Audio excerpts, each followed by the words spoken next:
a guest in the house is very much ready to take a look at some of the major headlines. Which would you be starting with? Anyone. Right. Anyone. Go ahead. Make it your. To talk about good morning, Nigerians and our viewers. I would prefer to talk about the tariff. Okay. That the laborers are preparing for a protest against. Yeah. I think their costs are in order because it appears that the government has not been able to come down from their pinnacle, to be in tune with the current social realities facing the entire nation.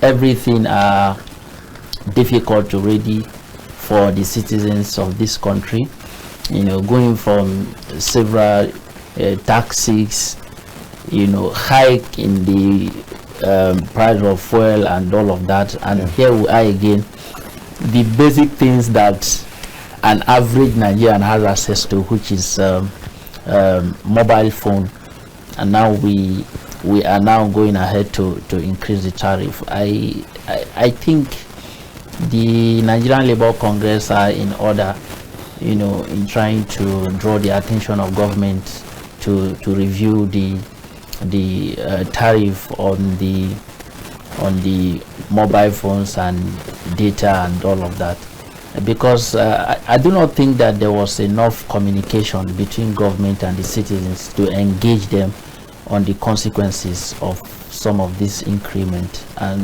that to me is very unfair on the part of government, because we should have a stake. Anytime there is a certain policy that is going to come, the citizens should know, and they should be aware, they should be enlightened. It should take some time. You don't just wake up middle of the night. Yes, and then all of a sudden you are used to sending text message for 4 naira, and then you get to understand that this very morning you sent it for 6 naira, and you'll be like, what happened? Yeah.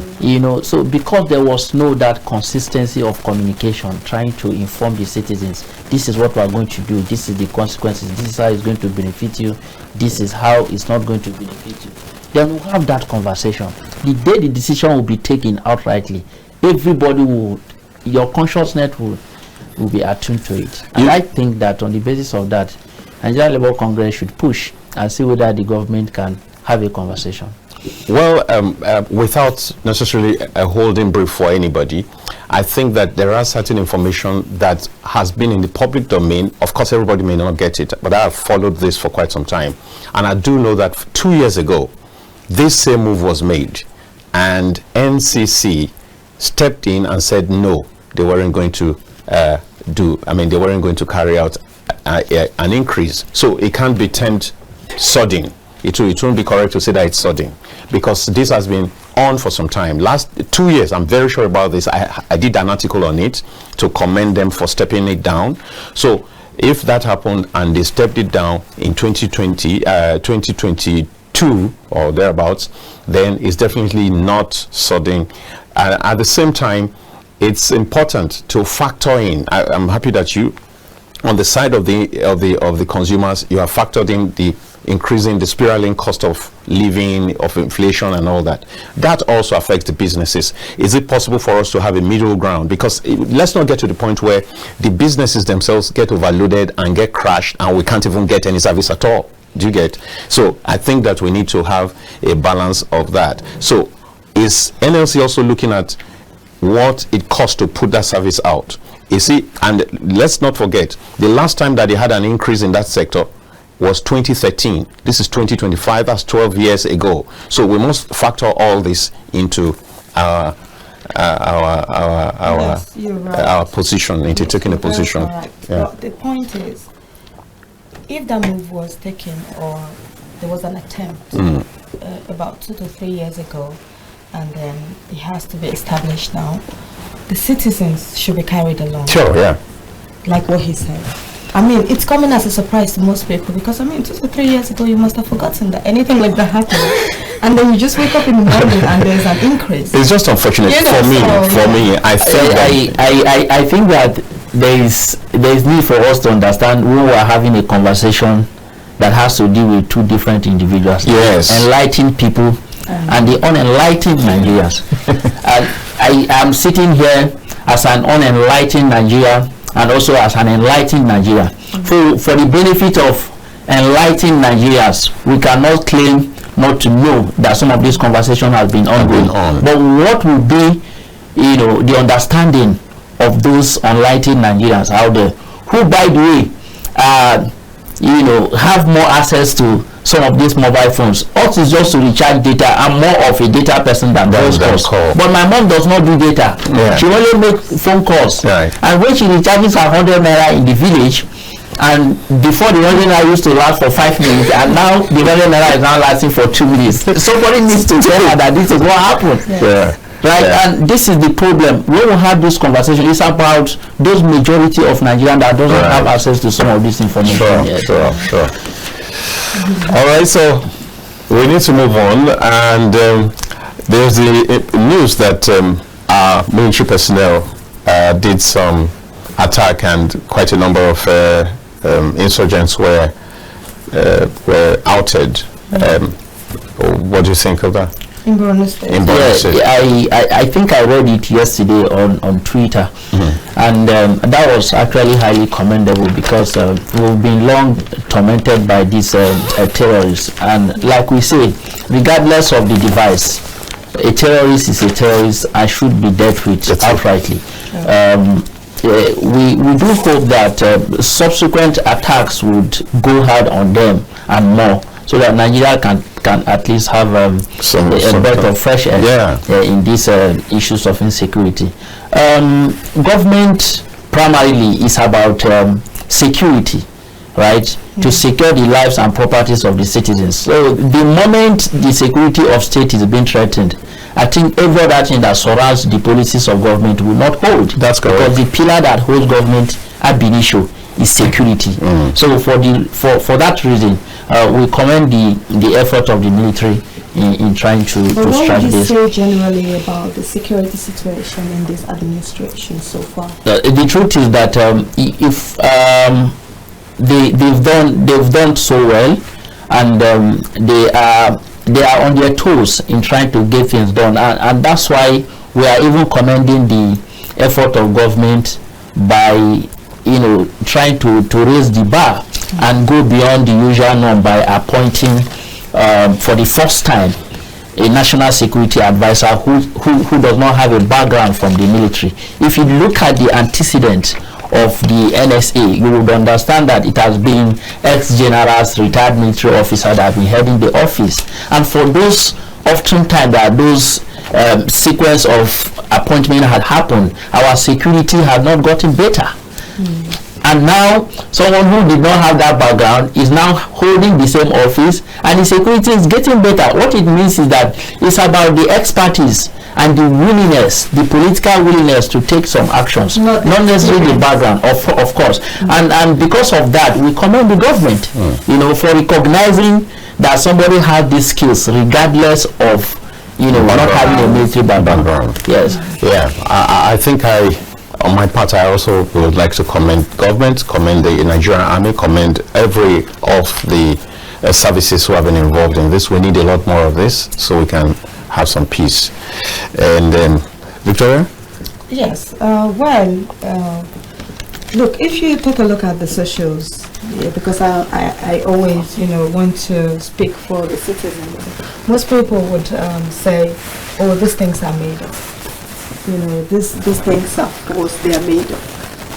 We're still having insecurity issues everywhere. They keep saying, oh, they've killed today, tomorrow, and all of that. What do you have to say about that? I think to be fair on the part of the government, and also balance it to the citizens, that we need to understand that security or insecurity is something that always happens. We can always put an effort to ameliorate some of these things. There is no outright complete security in any government in the world. Even in the United States, that attempt to be number one in terms of securing their citizens. Yes. We see them breaking, the security of state in the US. Yeah. So what that means is that as far as government and the society exists, there is bound to be insecurity. Yes. But to some minimal extent, you know, government should put an effort to suppress some of these things, because the more you make an effort in developing a country, especially Nigeria, that is classed as a third world country and developing country, in that sense, we are bound to face some of these challenges. It's part of our own, you know, ways to attaining greater height as a nation. You're right. Another thing I think that should be done in this regard is that the security agencies should put forward numbers, phone numbers, email addresses, and encourage people to reach out when they see something. I think the IGP of police have done that. Yes, yes. Because security starts with us. With every one of us, that's the first we level need to be of involved. security. Yeah. So if you're suspecting anything, you know, anything suspicious, you should report. You know, so I think that more awareness should be created. I'm aware that the current IGP of police, alongside with his men, especially the first PRO, they had issued out some phone numbers across all the 36 states. Yes, right? The jingles should be on, like exactly, every day. Exactly. Reoccurring. You know, fighting insecurity is a collective effort. It's not something Yes. that should be left for government alone. If somebody is knocking at your gate to break your door, you are not waiting for government to come and answer. So it's a collective effort. Whatever we can do to suppress insecurity in our country, please, we should just do that. Right. So it's collective responsibility. Let's take it up as such. You know, we can't overemphasize that point. Yes. Nigerians take things too much with levity. You find somebody come around your street, he goes down, he goes up, he goes down again, you keep watching him. I think that at that point, it's either that you walk up to him, may I help you? Do you need some help? And all that. Or you call someone and say, see, I don't understand. I see somebody prancing up and down on my street. I don't know what it is. Can you just check it out? But Nigerians don't do it.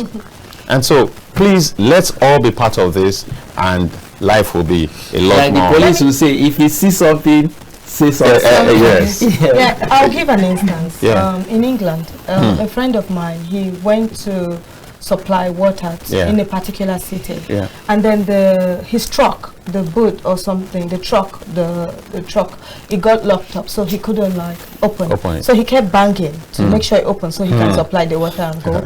And then there was a lady watching him, and she said to him, "Hi, gentleman, is there a problem?" He said, "No, my trunk just has an issue, and I'm trying to sort it out." And she says, "Okay," and she went away. And the next thing, he was driving off, and the police started following him. Exactly. And they took him in. That's it. Because she called. She made the call. Yes, There's that's a young it. man here. I don't understand it. Exactly. I don't This is how understand. to take responsibility. Exactly. So Yes. please, if we can always do that, it would be really helpful Yes, to all sure. of us. Very it sure. would be helpful.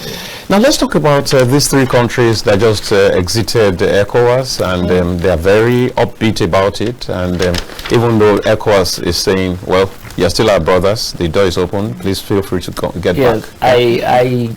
I have had a series of conversations about what is happening in ECOWAS and with regards to some of these exit of some certain countries. You know, this is about international law, and to God be the glory. I'm a lawyer. I'm a constitutional lawyer, and I've had the opportunity, you know, to get some expository knowledge on some of these things that borders around international communities and their related laws. You see, every nation has the right to subscribe to any international organization.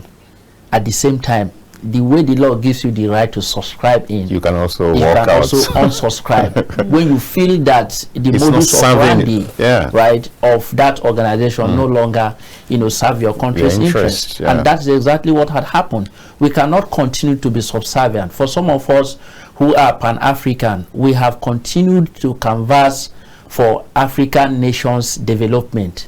We do not think that we need anybody's support to develop Africa. Africa can have their own conversation and solve our problem. Our problem is internal. And because it is internal, we believe that the solutions for Africans' problem can be provided by Africans. So for anybody who had decided that the African organization like ECOWAS does not serve their interests, they have the right to exit. And ECOWAS can only do at best to open their doors to say, we are still open to welcome you back, but they cannot force them to come back. If they decide to exist for their own good, so be it. Would that mean, for example, that ECOWAS has not really been championing the African cause? No, you wouldn't outrightly say that the ECOWAS have not been championing the African cause, because there are still members, signatory to this organization, are still subservient to their, modus operandi. But the moment some certain countries feels that this particular negotiation will have to renegotiate it or will have to leave, then they really have to revisit that particular clause. Shouldn't ECOWAS do more? I think ECOWAS should actually do more, because if you look at the reasons for some of their exits, they are saying that, for instance, take one of the countries, for instance, that France has been their colony they have been the colony of France, under the colony of France for inceptions since the country existed. Right. And what that means is that even for them to print their own currency for any policy they want to make, economic policy, be it political or anything, they'll have to make reference to France to seek approval. I think for me, it's something that is unacceptable. So that makes nonsense of their independence. For all the goals that they have as a nation, they cannot mine it until they have approval from their. So what's it about sovereignty? What does sovereignty talks about in international law? So for this reason, if ECOWAS will continue to support France to suppress us as a nation, then enough is enough. We are going to exit. And this thing has been a global conversation all over. And we are saying that by international law, they have the right to exit. Whether they want to come back is also within their discretion. Yes. All right. So the message is ECOWAS, they should wake up and do more. Put their house in order, yes, and then solve Africa's problem. All right. But let's take one more. Do you really think that the problem of Africa resides totally with Africa? Haven't we had very radical leaders who tried to turn around the situations of their countries? I'm not minding external whatever, and they got frustrated. You see, this I can cite 1-2 examples. This has to do more with global politics. Good. Unfortunately, if you remove the president of Rwanda, the current president of Rwanda, I'm talking about Mr. Paul Kagame, right? I don't think we'll have the likes of African president again that will be like former Malawian president. Gaddafi? No. Gaddafi was president of Libya. Okay, sorry. I was also going to mention him. Yes. I don't think we'll have the likes of some of those presidents. Right. But what we'll have to, whether African problem is created by Africa, the outright answer is yes. We cannot begin to juggle for machineries to solve our problems.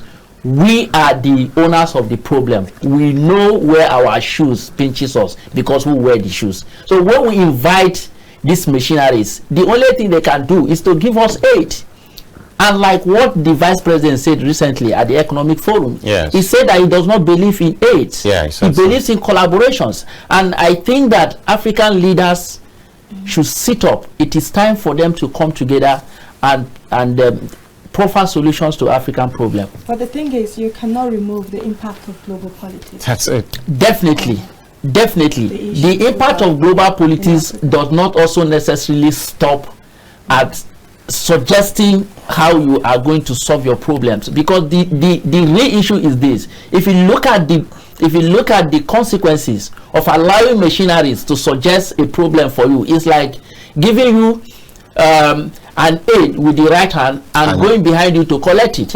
And because of that, that's why we're saying African leaders are enough to suggest their own problems and then tackle issues that affect Africa as a nation, as a continent.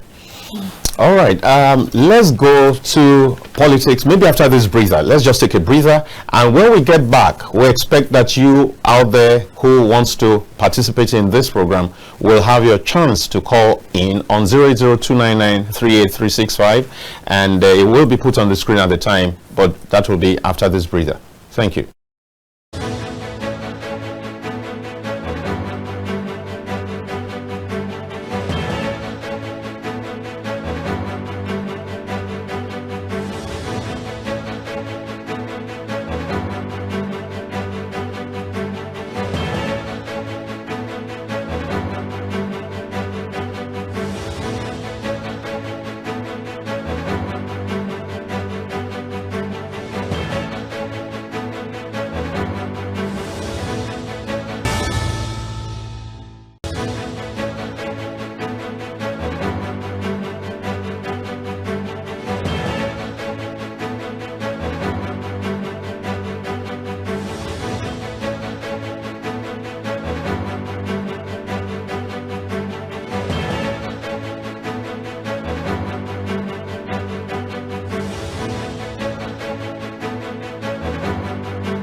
Welcome back, viewers. Thank you for staying with us.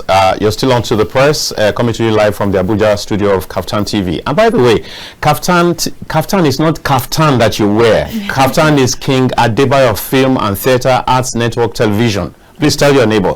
And please stay tuned as we progress in this program. I can call you Barrister. Tochukwu. And you didn't explain to them why you went on a wall. But okay. Now, so we quickly go to the PDP story. Between yesterday and today, there's been a whole lot of stories about how the exchange blows. We do not know whether they appointed a referee, whether they had some points allocated to each of the boxers and all that. But talking more seriously, PDP is very critical to the political calculations in this country, and it's a big letdown what they're doing. Or how do you see it? I think it's very sad, and it's very unfortunate and embarrassing, to see this coming from the acclaimed, strong opposition in Nigeria. The beauty of democracy actually is in its opposition parties. If we do not have opposition party in Nigeria, we cannot actually completely agree that we are practicing democracy, because democracy lies on having, various political parties to challenge the authorities and to challenge the political party in power. If PDP cannot put their house in order when they don't have power, I don't know what it will look like when they finally get the power. Because what it means is that there is no ideology that is guiding the political party, and there is no their interest is not for the public. Yes, not. If it is for the interest of the public, I do not see why they should be fighting.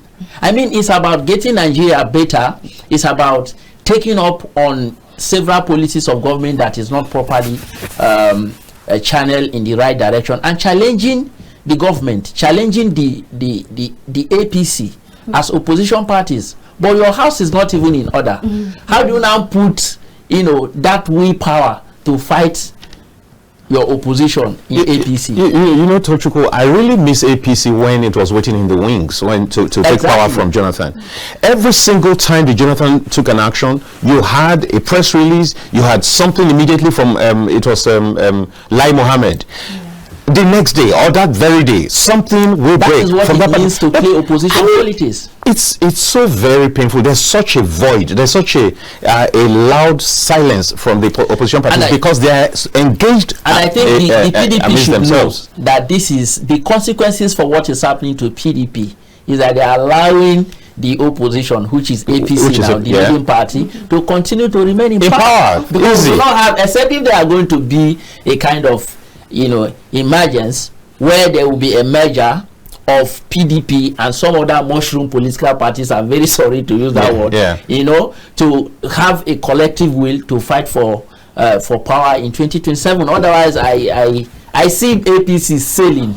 Well, maybe something like that is coming up already. As the saying goes, a house divided against itself cannot work. So, I mean, do you think that with this kind of war going on in PDP, the SDP has got some, advantage? I mean, if you call APC, you call PDP. Then you go to SDP. I think like lots of LP too. I think I even have more confidence in Labour Party than SDP. Why? But I think because if you look at the statistics during the 2023 election, Labour Party was third because of P2B mantra. And that same P2B mantra will still play a very important, very key role, significant role in 2027. But I'm thinking, and this is my view, right? Okay. I'm thinking that if Labour Party, SDP, YPP could come together and form a merger to become a bigger political party. I feel like people often say this, before elections. Everyone wants these parties to come together as one, but they all have their visions. Exactly. Separate visions. Exactly. It's but the thing is this. I think that's what you people are alluding to is already even happening. You find Aero 5. Don't be No. If you check, they are trying to put up something like an alternative platform, and if they could truly bring these parties together, that might be an opposition that will take on the APC. A couple of times, but in the end, it doesn't just. Let's see how it goes, because I feel that our problem actually is not really the political parties. Our problem are the machineries, the drivers, right, that pilot those parties. A party is just an umbrella, a platform, a vehicle, exactly. Now, but those drivers, they are just machineries. Tomorrow you find somebody in PDP. Exactly. So I was going to say. So when you talk about vision, that is laughable. He just left to the APC. From PDP to APC. So some of these crisscrossing about the vision now. Exactly. There's nothing. Interest. That's it. It's not pro publico. It's not for interest of the public. If it's for the interest of the public, no matter the platform, wherever you are, you must make contribute your exactly. Yes. So why do you keep moving from APC to PDP, and then when PDP like Rolling Stones, you move back? Where your interest is not exactly. You go to where your interest is served. We really have a long way to go in our political journey. But in the meantime, please do call in 08029938365. That's the number, and it's been put. It's on the screen right now. Please use it to connect with us, and let's have your own perspective. I'm sure we're having some NCC problems here. Oh, really?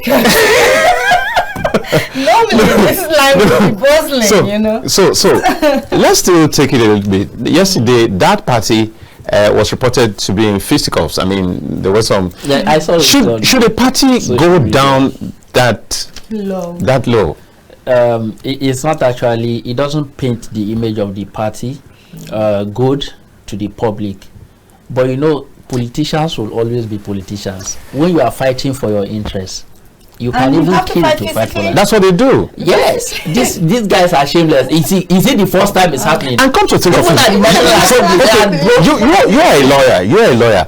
One major point that was the problem yesterday was the position of the secretary, which national secretary, which the court had made a pronouncement about, right?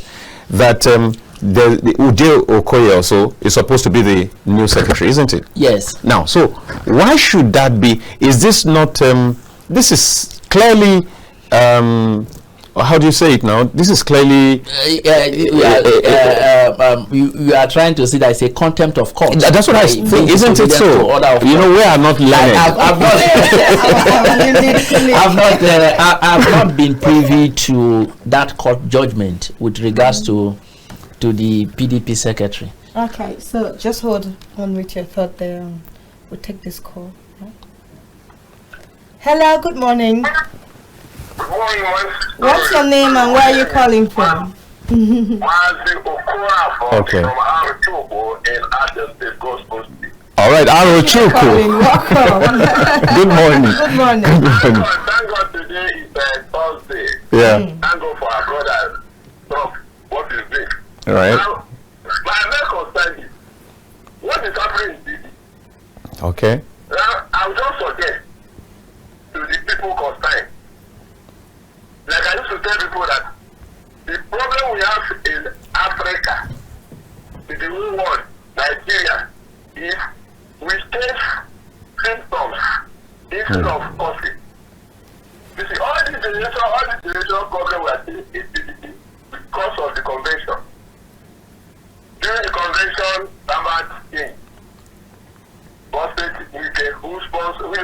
assisted him as a governor when they had problems in Sokoto, when he gave the assist was about 50 million cash to help the state.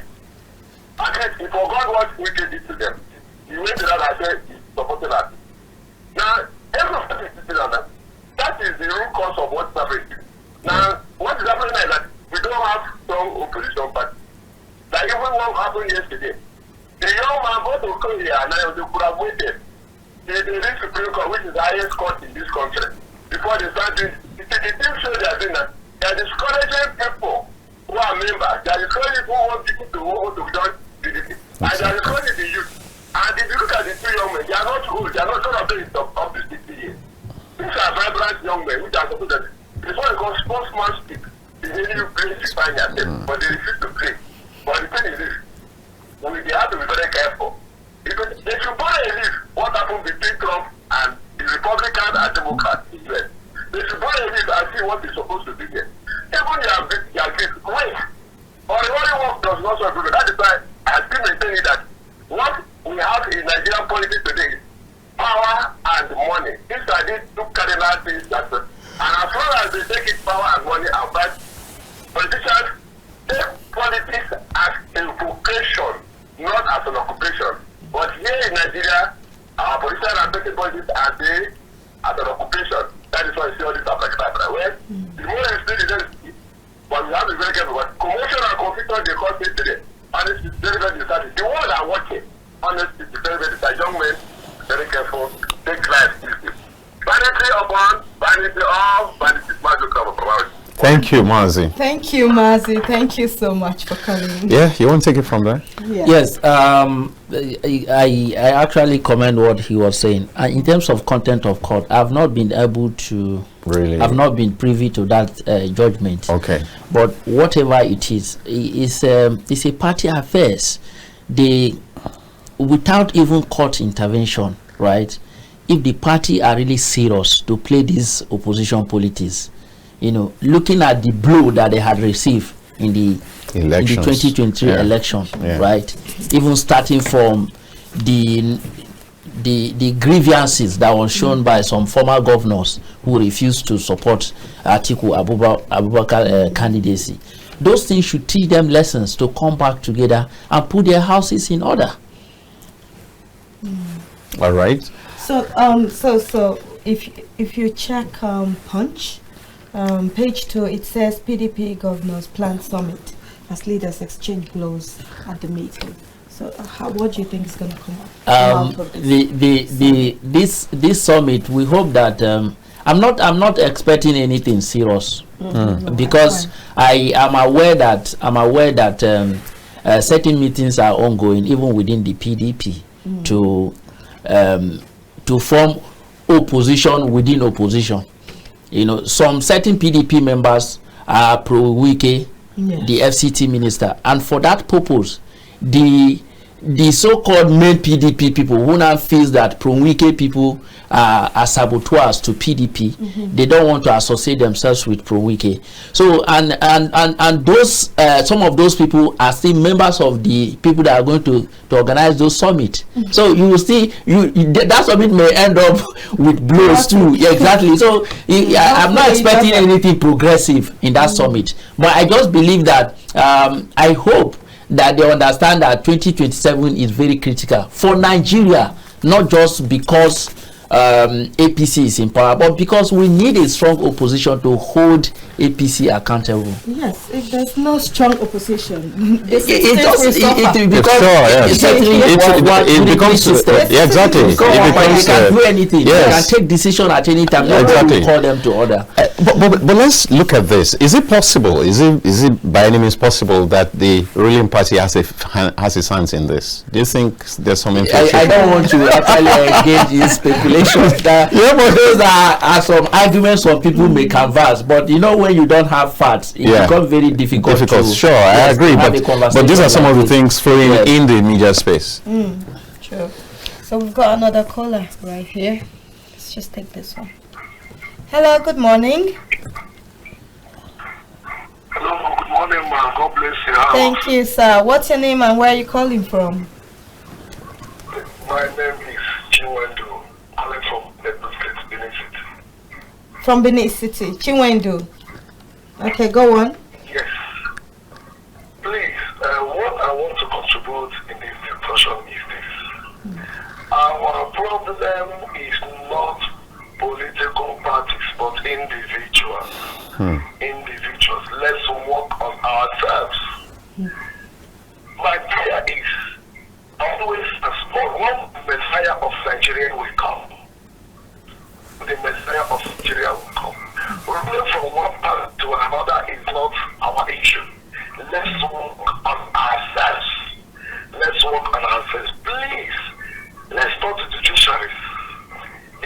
the problem Nigeria has. Judiciaries. May God help them. Please, sir, my short contribution is this. It's not political parties, but individuals.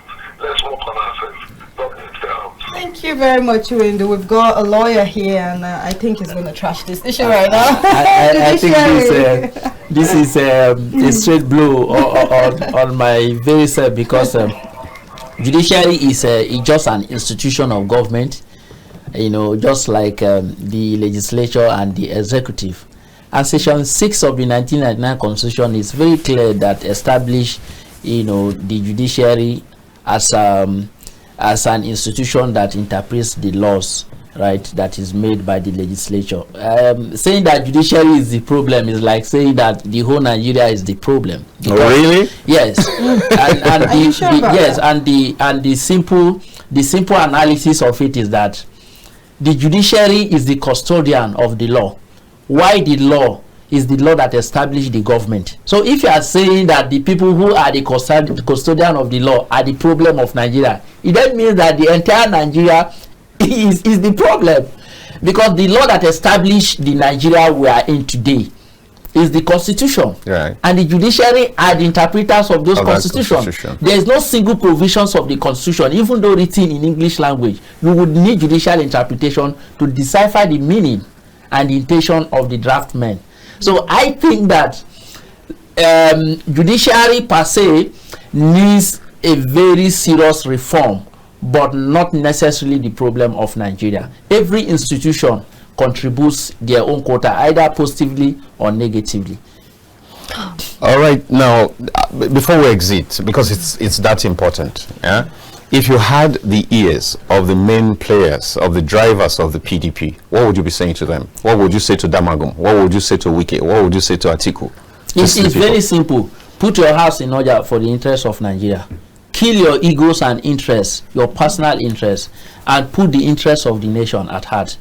I can swear with anything that these guys do not have the interests of Nigeria at heart. If they do, they wouldn't be fighting. Nigeria should cost them sleepless nights on how to solve Nigeria's problem. But you will go there and start fighting. Fighting for what? Kill your egos and interests, personal interests, and put the interests of Nigeria first and save our nation from this crisis. I do not even believe that PDP as a political party can solve our problem. Yes. All right, thank you so very much, Barrister. Yeah. All right, so I think I just saw this news that should be on the front page of the paper in Punch, but it's not. I don't know why. 4 to die by hanging for kidnapping in Bayelsa State. I feel like some of these stories should be on the cover of the paper. Yes. Well, the editors have a reason why they chose what they chose. Well, I mean, it doesn't 4 to die by hanging. Yeah. In Bayelsa State, it doesn't mean that they've been convicted. Yeah. If they've been convicted, this is a capital offense, Yes. and for that reason, because it's a capital offense, it's subject to appeal. The fact that the court have ruled that they are to be hanged, they could also appeal the order, and if they want to appeal the order, it means that they have to stay execution pending the determination of the appeal. I'm not conversant with the fact of the case, but I'm aware that National Assembly made a law that kidnapping should be a capital offense in Nigeria. And for every capital offense, it comes with death penalty. I knew that at that time, Amnesty International and some other CSOs, civil society organizations, I mean, were coming against the National Assembly for making laws to take life. But they believe that taking life is not a decision that lies with human beings. And for that reason, they should abolish a death sentence on every capital offenses. They could go for life imprisonment or 25 years imprisonment, as the case may be. But at the end of the day, the law has to be law. Like we say in law, the law is law. Law is not what you think it is, right? Yes. Law is just what it is. It's not what it ought to be. Yes, you know, the reason why I said that is the fact that this should deter other kidnappers or other intending kidnappers. Criminals, generally. Because you need to know that you'll be caught up with the law. The truth is that I think the judiciary is the problem as well. You just talked about appeal. Yeah. Someone watching will say, okay, if I'm caught, I can appeal. Now let me give you a simple analysis of why the judiciary is not actually the problem or shouldn't be blamed for this. Okay. For instance, Section 35 of the 1999 Constitution mentioned about presumptions of innocence until proven guilty. Yes. I saw you stealing my phone. Yes. Right? I saw you stealing the phone. But the law says you should be presumed innocent. Should we now leave you not to be presumed innocent according to the law? Of course, when it gets to this level. So this is the problem. If you have for every offense, there is a right of appeal. So the fact that you are convicted by court 1 does not mean that your conviction is final. You still have your right of appeal, and that your right was given to you by law. So lawyers will not relax and not exercise the right that was given to them by the law. So they have to go to appeal. Because you need to earn your money. While I agree partly with what she's saying, that some people need to be made sacrificial, they need to be shown as examples. Yes. But I also agree with you that the process has to be thorough. It has to be followed thoroughly. Yes, it has to be thorough, because we have had situations where there have been miscarriage of justice in one court, and an upper court, a higher court takes charge of it and looks at it. Because again, don't rule out the fact that there are human frailties. You have to also understand the judge can be in a kind of frame of mind. Presumptions of that in criminal trial, the onus of proving in criminal trial is beyond reasonable doubt. It's different from beyond every shadow of doubt. What there is a little doubt that suggests that that person did not commit the offense, you cannot convict. All right, let's take this caller. All right. Hi, good morning. Good morning. What's your name and where are you calling from? What's your name, please? And where are you calling from? All right. Okay.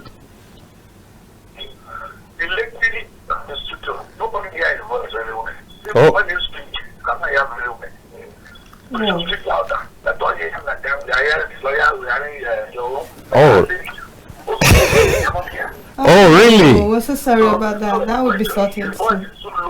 All right, okay. So my voice is I guess we can do something about that. Now for you. Yeah. So if you are out there and you still want to be a part of this show, the number, the phone line is open, and the number is 08029938365. I hope that's slow enough. Yes. Now I want to bring something that will shock you. There's an ongoing case right now about one young man in somewhere in Nasarawa State that killed and butchered the girlfriend. Yes. You remember that case? Yes. That particular case. You know, it's easy to say that they should just convict him for murder. They sharp. Because he did it, and he came to the TV and confessed to the crime that yes, I killed her. Right? Yes. I did it because he found out that I was cheating. Exactly. You know, issues of betrothed and all of that. Oh my God. But the law says even if he goes to court and pleads guilty to that offense, my lord is supposed to record no guilty and ask the prosecution to prove his case. You don't mean that? Even when he has owned up to say yes. Oh, that is the law. That where you are being charged with capital offense, and the alleged person, the accused person say I am guilty, my law should record not guilty. Why? And allow the prosecution because to really prove it. Yes, because he could have made such a confession under duress. Of course, he must have to prove. He must have even made the confession under with some mental. Exactly. And then he needs to be examined whether he was actually in a good state of mind, complete sense of mind. So the law goes into some of this, and that's why lawyers will keep sentiment aside.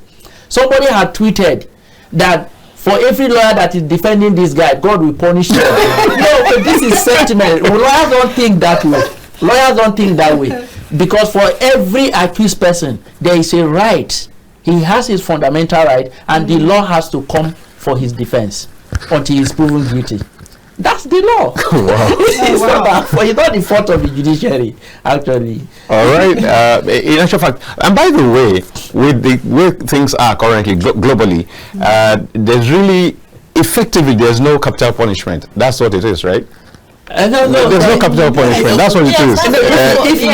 Because so why do we deceive ourselves and still issue? So just say, because it will eventually be commuted to whatever, like you said. You see. I took that up with there was someone who came here last week. She's also in the judiciary, in the legal profession, stroke prison, blah blah blah. So, and she said that point, and I said, look, why? Because as I know that as had sometime last year, they gave a figure of 3,000 something who are on death row, occupying the prison place, eating the food. They are not killed. They are not. Their sentences have not been commuted. Why continue in that kind of confusion? Yeah. Do you now see that even where you are on the death row, Mr. President still have the right under the law to exercise amnesty and say, please, all these guys on the death row, all these convicts, I free them on the basis of my right of amnesty. And he has the right to do that. Yes, he has the prerogative of mercy, right? Exactly. Yeah. Yes. Now, when the president exercises such right, should we not blame the judiciary who have done their job to convict the suspects? Well, that's why I also think that the presidents are also very responsible. They take it very with measured. They are very measured about taking such decisions. There's a very important point I need to make here. Yeah. That on every capital offense, criminal trial generally, the Attorney General of the Federation has the power to discontinue any matter so long as it has not gotten to judgment stage. For instance, this particular issue that is ongoing now about that Timileyin guy who had killed the girlfriend, Attorney General can just come in to exercise his power of nollie and say, drop this case and don't continue this case anymore, and the case will stop. And these are in the laws. Some of these laws needs to be the thing is, because I also share her sentiments. Sometimes it looks as if the law supports some of the criminalities. Yes. No, this is my opposition, and I have started stepping down on it now because I've heard from 1, 2, 3 persons that okay, the world is saying no to bloodletting, official bloodletting. But look at it this way: these same persons have taken lives. It's like what we do in Nigeria and say that some people who have been on the rampage killing people all over the place, that they have repented now, and then so we grant them rehabilitation. Whereas let me just finish. Whereas some of the victims, some of the family victims see their breadwinner with one arm, with one leg, and living with that pain and that agony and that disability, and some have died completely. And you know, death is not something that somebody dies for 6 months and you say, okay, let's change our mind, let's go and wake him up. That person is gone, and then the people who perpetrated it, you tell me that they should be. We now use state money. Yes. Money belonging to those families who have been hurt. I think that is very sad. I do not personally believe in rehabilitation of any bandit, Boko Haram and what have you.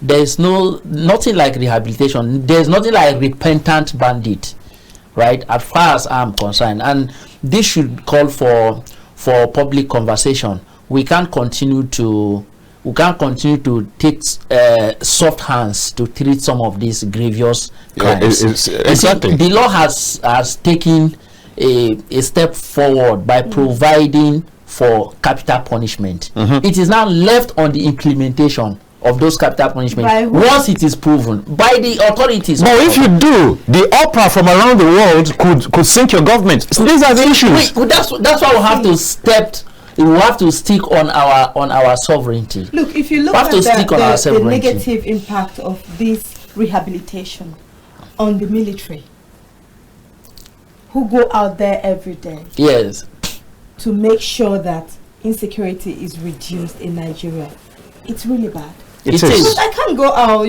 all prepared, get hold of someone, and the next thing you tell me you're he's repented. He's repented. What? I mean, I'll be discouraged.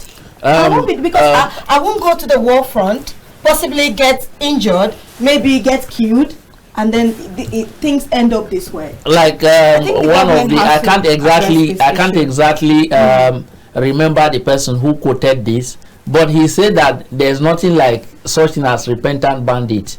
We should allow them to go back. We should send them to God, so that God can. It's only God that accepts repentance. Exactly. I think I've seen that. I've seen that. Yes. I think that is. This also goes with the other, rules we talked about. Now, there's a story about the Sultan wanting Sharia implementation in the Southwest. And I think that's really caught my attention too. And we needed to make. It might just be our. Nigeria Supreme Council for Islamic Affairs issued an official statement yesterday, about having a Sharia council in, I think in Ekiti State or Ondo, one of those Southwest. Ogun and Oshun. I think Ogun and Oshun or Oyo or something. Being a Muslim and a lawyer, I think to some certain right, I have qualifications to speak on this issue. Right. Nigerians should not be misled by these headlines. Right. Once they say Sharia, it's just a law that guides the Muslims only. Okay. Yes. If you are not a Muslim, Sharia law is not applicable to you. Yeah. And Sharia literally just means a path, P-A-T-H, a path to be followed, or a righteous path, or a path that leads to goodness. All right. That is what Sharia means in all sense. Okay. But in the context of Islamic purview, it means a law that guides the Muslims to goodness. So even if they establish Sharia in those states or Sharia council in those states, and the essence of the establishment the Supreme Council is clamoring for is to settle the marriage, warfare that is happening within the Muslim community in that place, so that they don't go to conventional court to settle their matter in terms of divorce or reconciliation. Like settling at home. Exactly. So whenever there are issues within some families and they are Muslims, they should take it to the Sharia Council first before seeking other alternative means of settling their and that of course will apply to marriages that were also contracted under Islamic not under the Act. All right. Yes. Because generally, like you said, it's a matter of the way we pass. It's a matter of perception. It's a matter of perception, and perception is very strong. Perception is as good as reality. It just needs public enlightenment. Yes. To tell people. So I think we need to be careful how those matters are put out by those who put them out, and how the media also, from what you're saying. Exactly. But there are one or two things I'd like us to take also relating to the Sharia thing. Now, beyond that, because you have tried to pinpoint what it really is, but the general understanding is that these are laws that are put out to that are very harsh, and there is this perception also that those laws actually don't relate to the high and mighty, does not affect those who are rich. It is those people who, somebody steals a radio and they chop off his arm, somebody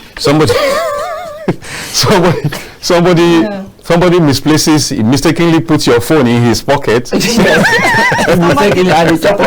exposes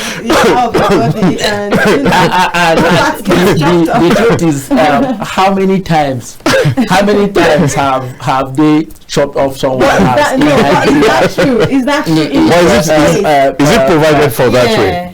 There is a provisions for some certain offenses, like when you commit adultery, when you commit fornication, and it is proven. Okay. Sorry, please don't lose the train of your thoughts, please. Hi, good morning. Hello. No, there's a problem with that. Yes. Okay. What's your name and where are you calling from? Hello. Hello. We can hear you. Oops. Oh my God. NCC.